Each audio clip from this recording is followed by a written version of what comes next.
Well, hello and welcome to Knife Delights. This is an open tag response to Rasputin's Castle.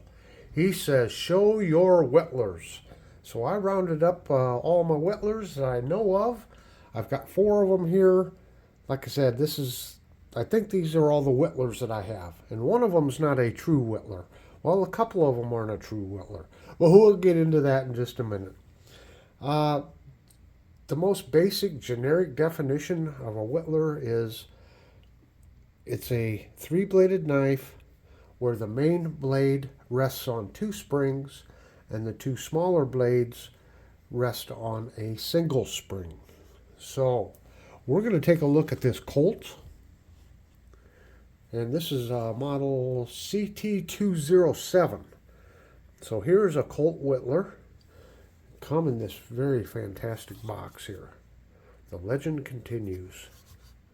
And this was an anniversary knife, I believe.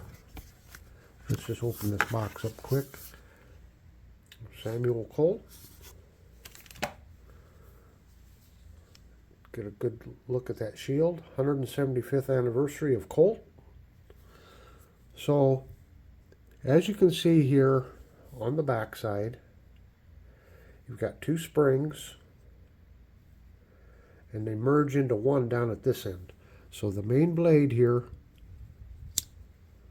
this one here, is going to use both of those springs. Boy, that's a stiff pull.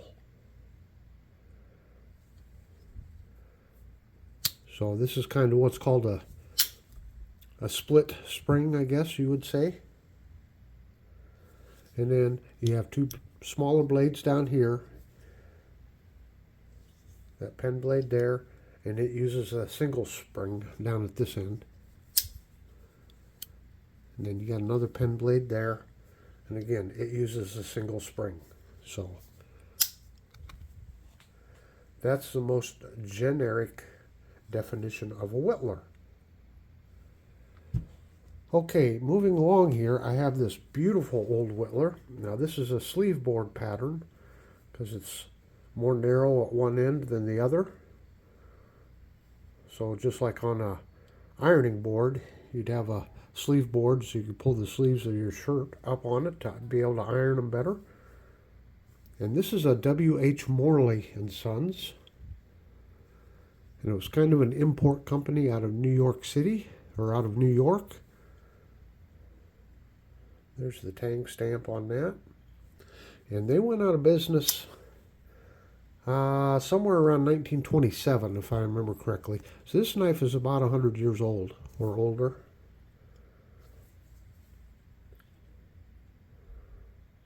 Yep, out of Germany, made and imported out of Germany. And it's got that clover leaf on it. That clover leaf is supposed to suggest it's a higher quality when they put that clover leaf on there. So once again, the main blade here, as you can see, uses both of those springs on this end.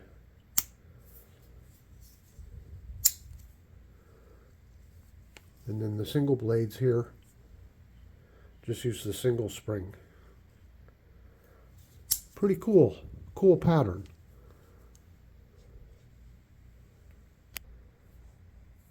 Now we have to get into the subject of any knife maker can call any knife a pattern that they want to, okay? So Buck come out with a Whittler. They named this a Whittler.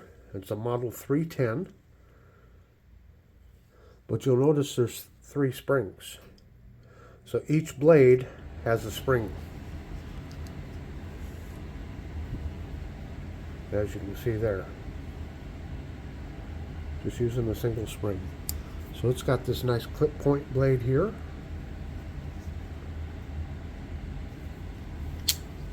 And then it has a coping blade. Right there. Oop. Should have, yeah. There we go. And a pen blade.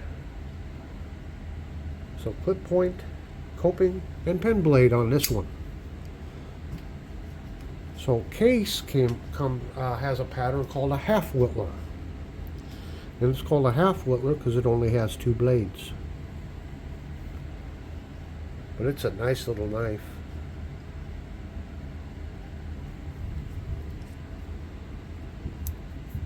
And it comes with a clip blade.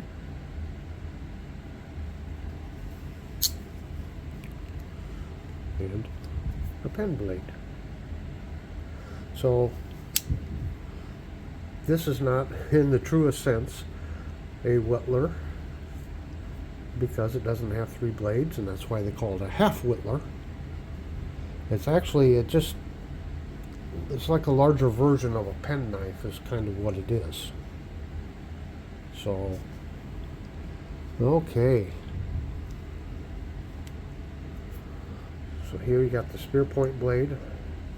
Look at the swedge on that one.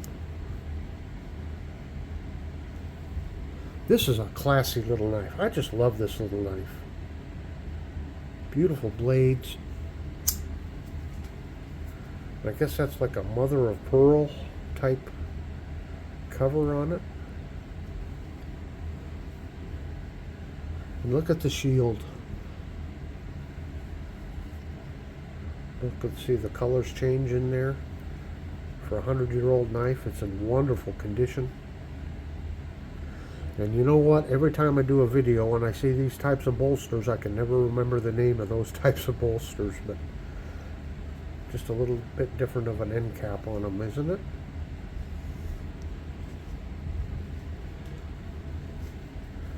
Now you can see the C here for Colt on the bolster. Now I've been told by somebody, let's see, someone from SMKW, a knife designer there, kind of came up with this idea, and from this C on this bolster here is kind of where they got the idea or design for the R on the Rough Riders that is so unpopular with everybody. So this might be the origin. I can't remember who told me that. Might have been Tobias. Of course, these bolsters here are pinched, threaded, but gorgeous bone on it. I don't know who the manufacturer of this knife was, but whoever did it did a wonderful job. Look at that big, wide, fat clip point. Nice swedge there. And there. And it is a fingerprint magnet, isn't it? I had this all nice and clean. CT27. Quality since 1806. Just a gorgeous, gorgeous knife. Well, there you have it for my Whittlers. I hope you've enjoyed this. Down here in the bottom right-hand corner, I'll put a link to my slip joint knives playlist. That big round knife delights there. Well, I just punch that if you'd like to subscribe. And down the lower left-hand corner, well, that's just the next video that YouTube thinks you should watch. So thank you, Rasputin's Castle, and everyone have a very delightful day.